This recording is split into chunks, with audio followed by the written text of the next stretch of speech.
20 years after the Rwanda genocide, we still don't know the truth. We still don't know why it happened. We still don't have any justice. So I guess you could say we could start all over again.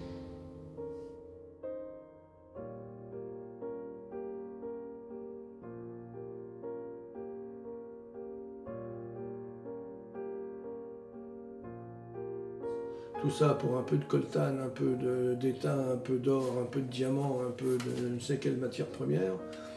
Voilà, il n'y a pas de guerre sans motif économique. Les motifs économiques de la guerre du Rwanda n'étaient pas au Rwanda, ils étaient au Congo. Et les Rwandais ont payé très cher la richesse de leurs voisins.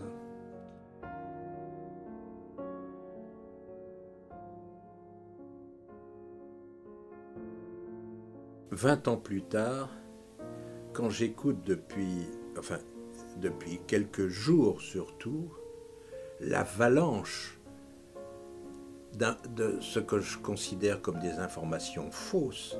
On est dans le mensonge, on est dans le trucage, on est dans la désinformation. J'ai honte pour eux, pour les journalistes, c'est-à-dire ça montre à quel point ils sont dans une pensée unique.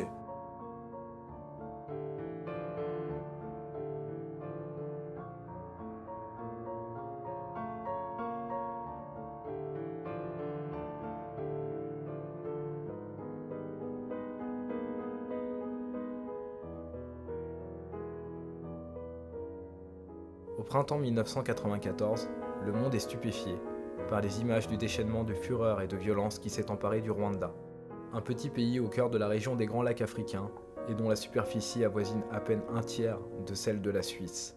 Depuis la Deuxième Guerre mondiale, jamais le continent noir n'avait connu une catastrophe humaine d'une telle ampleur.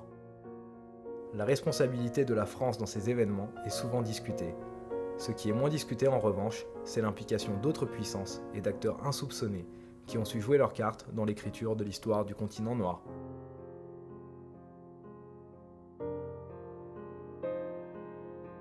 À l'étranger, les troupes politico-militaires en Afrique et notamment au Rwanda où les affrontements se sont poursuivis aujourd'hui. Tout commence le 1er octobre 1990 lorsque le Front patriotique rwandais, mouvement politico-militaire composé d'exilés Tutsis vivant en Ouganda, envahit le Rwanda au moment où le chef de l'État rwandais, M. Juvenal Habyarimana, est en visite de travail aux États-Unis.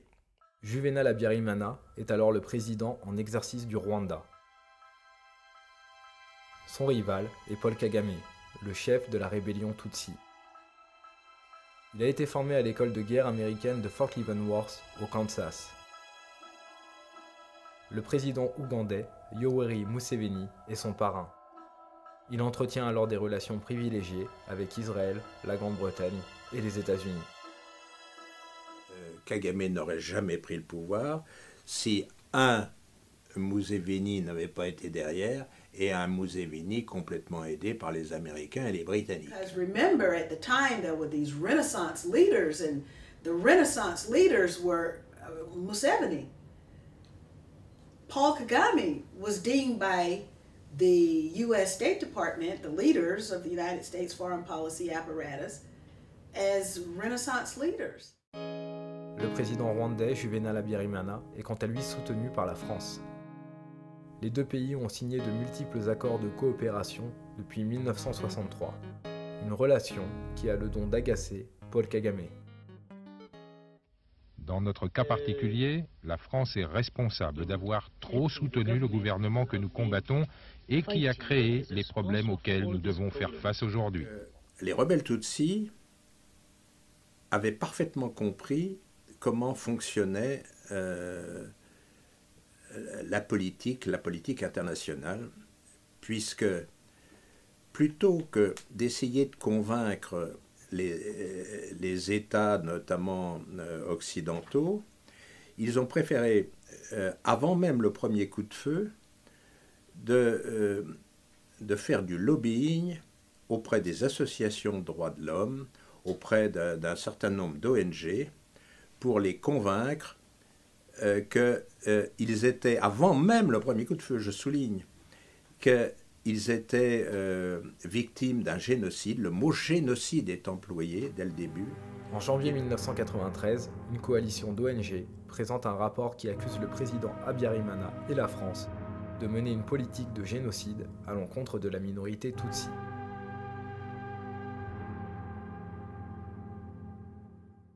Oui, ce qui nous a beaucoup frappé au Rwanda, c'est à la fois l'ampleur de ces violations, la systématisation, l'organisation même. Et on a parlé de purification ethnique, de génocide, de crimes contre l'humanité dans le pré-rapport que notre commission a établi, et nous insistons beaucoup sur ces mots.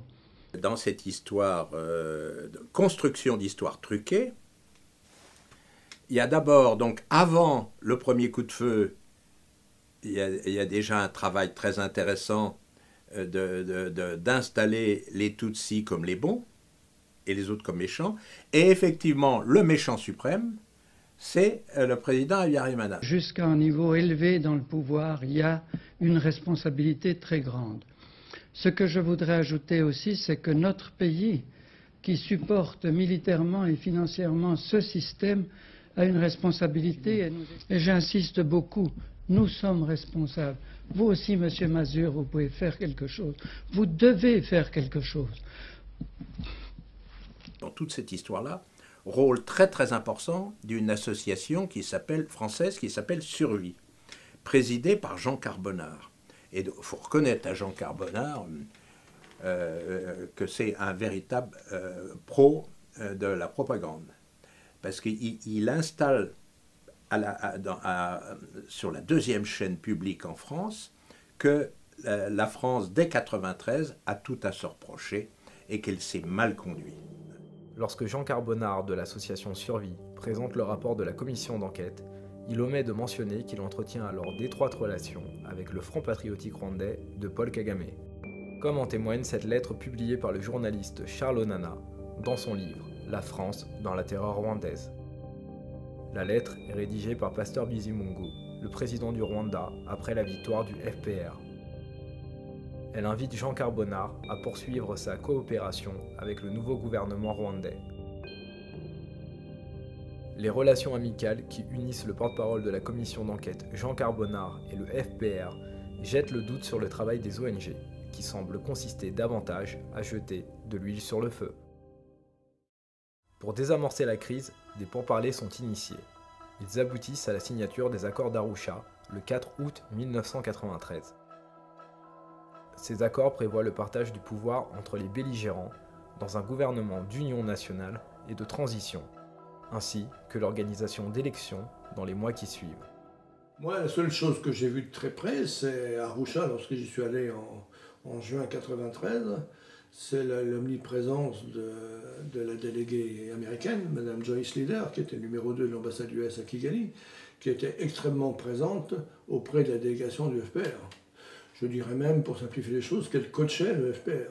Les accords d'Arusha étaient des accords qui étaient très déséquilibrés. Ils ont considérablement renforcé le FPR et affaibli le régime du président Habyarimana. Ces accords ont d'une certaine manière ouvert la route à une prise de pouvoir effective du FPR au Rwanda. Sans arrêt, le FPR a montré qu'il était prêt à parler, obtenant des concessions et puis rompant, recommençant à négocier, rompant.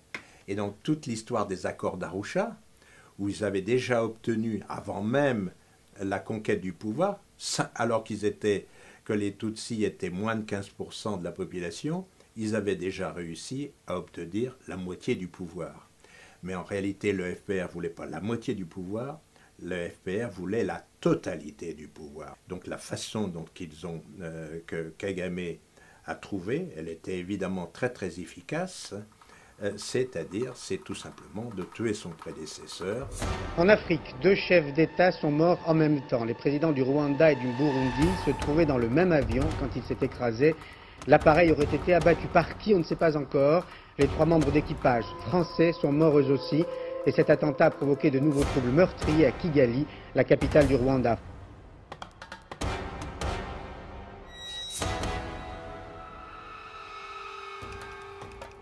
7 avril au matin, ma femme m'a appelé, j'étais pas ici, j'étais à Haute-Vienne à ce moment-là. Ma femme m'a appelé en me disant ils ont abattu l'avion du président. J'ai mesuré immédiatement le drame qui était roulé. Je ne me suis posé aucune question. Qui étaient les auteurs? Je savais que c'était le FPR et simplement je me suis dit mais ils sont fous. Ils sont fous parce qu'ils vont déclencher l'apocalypse.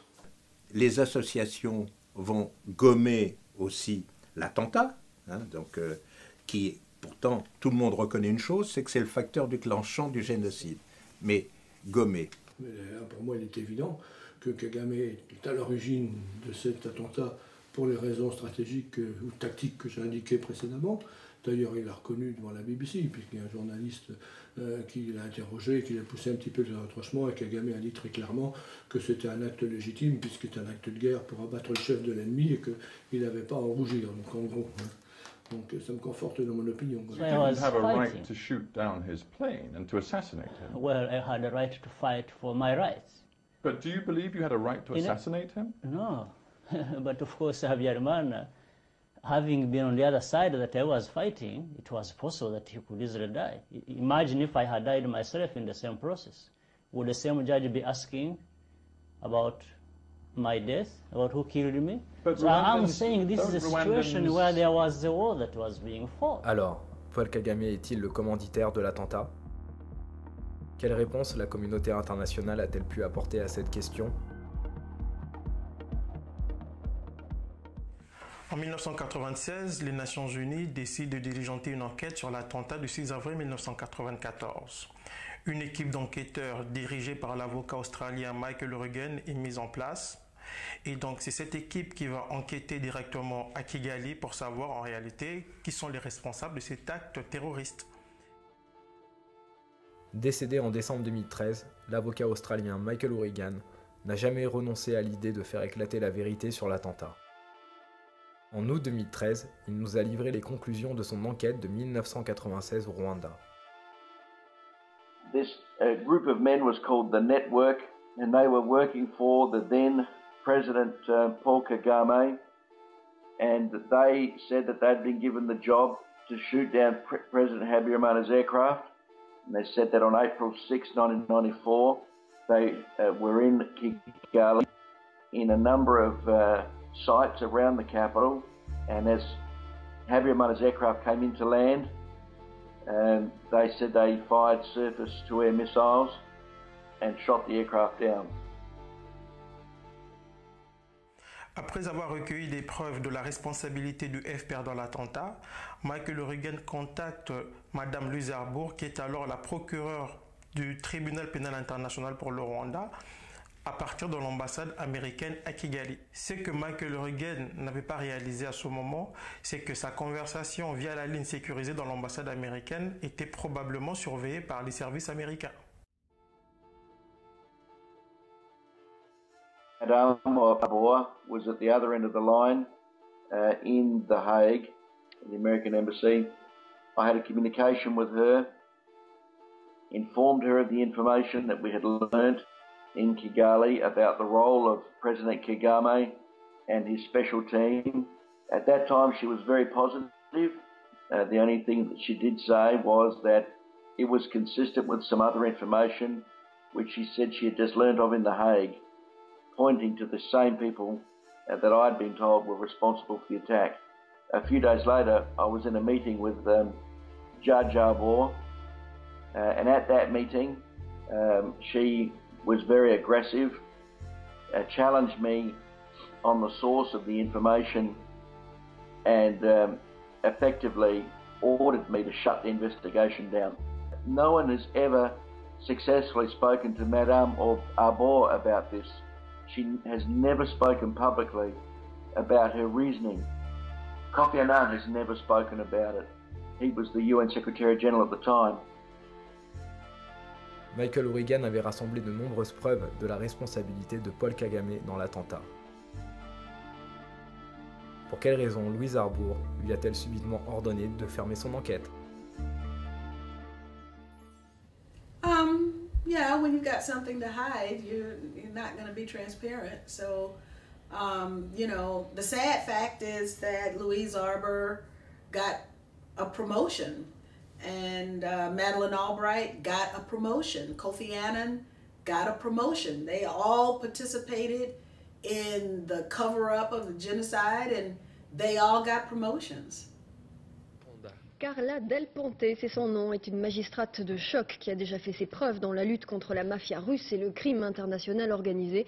Elle succède à Louise Arbour qui a su forger la crédibilité du TPI. Celle qui va remplacer Louise Arbour au TPR, Madame Carla Del Ponte, va reprendre les enquêtes sur les crimes du FPR au Rwanda, y compris l'attentat.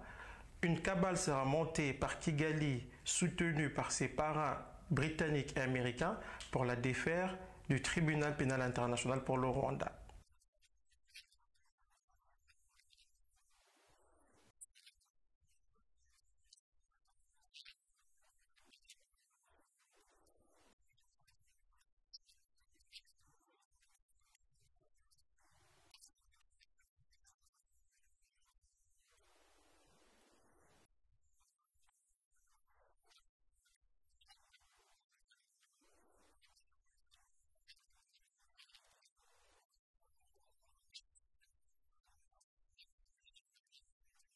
Le seul grain de sable dans l'histoire, dans le logiciel des blancs menteurs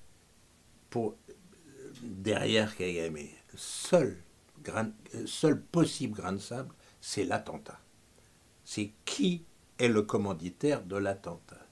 Comme l'a dit Carla Del Ponte, s'il s'avérait que c'était Kagame, ça changerait toute l'histoire. Hein.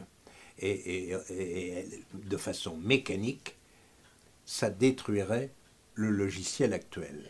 Le fait qui m'a toujours empêché de partir d'un côté ou de l'autre, c'est que si c'était Kagame qui avait descendu l'avion, c'était Kagame le premier responsable du génocide des Hutus sur les Tutsis.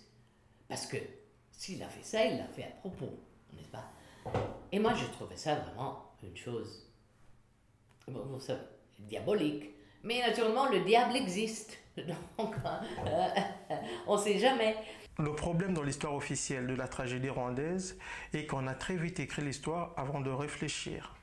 Donc, dans le dossier de Rwanda, tout point de vue dissident est très vite vilipendé et son auteur calomnié. Certains faiseurs d'opinion n'hésitent pas à se comporter comme des agents de police au service du pouvoir Tutsi de Rwanda ou de la cause ethnique Tutsi, au point qu'on n'hésite plus aujourd'hui à faire une analogie entre les événements du Rwanda et la Shoah. I'll have the privilege of moderating a discussion that includes two individuals who have done extraordinary work in combating genocide throughout the world, as Paul Kagame is credited for putting an end to the genocide in Rwanda in 1994, and of course, Elie Wiesel is the living embodiment of the 6 million martyrs of the Holocaust. C'est-à-dire tous ceux qui ne sont pas d'accord avec la version relayée en France, notamment par Survie, vous êtes négationniste, révisionniste, et à partir du moment où vous avez dit ces termes, on suggère que vous êtes antisémite. Moi, j'ai l'habitude d'avoir des procès, j'en ai eu une 50aine dans ma vie. Ça ne m'a fait ni chaud ni froid, ou pas, en tout cas pas très froid. Mais là, c'était autre chose. En octobre 2006, SOS Racisme dépose une plainte pour diffamation raciale et discrimination raciste envers Pierre Péan et son livre Noir Fureur, Blanc Menteur. Il a fallu attendre le procès pour comprendre que le rôle de l'UJF était au moins aussi fort que SOS Racisme. Et puisque, à la barre, l'ancien président de l'UEJF, qui était Benjamin Aptan, a comparé ce que j'avais fait, soit à Faurisson et même à Goebbels. En 2006, l'Union des étudiants juifs de France se rend au Rwanda en compagnie de Christiane Taubira, alors députée de Guyane. De ses débuts, mais également on garde la mémoire de ces étudiants rescapés et de la mémoire de la Shoah. Alors j'ai observé depuis ces 2 jours que nous avons passés avec vous que vous avez une perception particulière des Juifs parce que vous les percevez comme étant pour vous des frères en détresse. leur histoire, des frères en détresse. Je me suis demandé, me suis posé comme question, pourquoi la communauté, une partie importante de la communauté juive soutient à fond Kagame. J'avais déjà travaillé un peu sur les États-Unis, j'avais déjà travaillé un peu sur les Anglais, etc., pour savoir leur rôle dans la guerre, etc., dans leur soutien aux rebelles Tutsis, mais je n'avais pas vu le rôle d'Israël. Et donc, c'est comme ça que je me suis intéressé au rôle d'Israël en Afrique en général et au Rwanda en particulier. Et donc, c'est là que je me suis aperçu à quel point, au fond, la seule puissance qui avait une politique cohérente depuis sa création, c'était Israël. Donc, elle n'a pas bougé, considérant qu'une bonne partie de l'Afrique ait la profondeur stratégique qu'elle n'a pas. Le rôle géopolitique de Paul Kagame s'est précisé au fil des années. Il est un acteur important des stratégies anglo-américaines et israéliennes en Afrique centrale.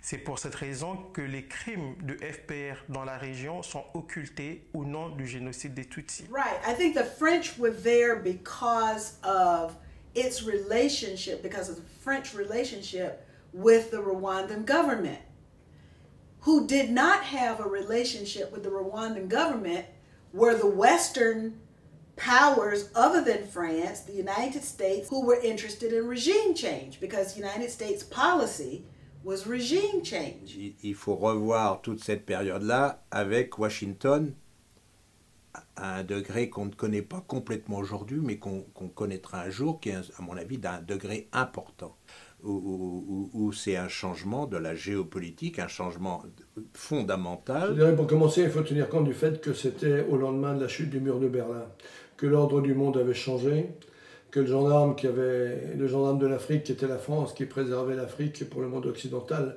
n'avait plus la même utilité, n'avait plus la même légitimité aux yeux de certains, à la corne occidentale, orientale de l'Afrique, et que d'autres, ou les mêmes, ont souhaité rentrer au riche Congo voisin par la porte du Rwanda.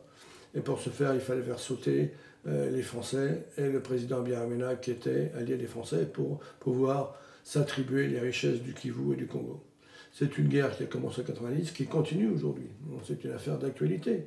Les affaires du M23, le démembrement de la République du Congo actuelle, qui est toujours, semble-t-il, à l'ordre du jour dans l'esprit de certains, les affaires du Kivu, les 6 millions de morts, semble-t-il, qu'il y a eu au Congo voisin depuis 1990, tout ça pour un peu de coltan, un peu d'étain, un peu d'or, un peu de diamant, un peu de je ne sais quelle matière première. Voilà, il n'y a pas de guerre sans motif économique. Les motifs économiques de la guerre du Rwanda n'étaient pas au Rwanda, ils étaient au Congo. Et les Rwandais ont payé très cher la richesse de leurs voisins.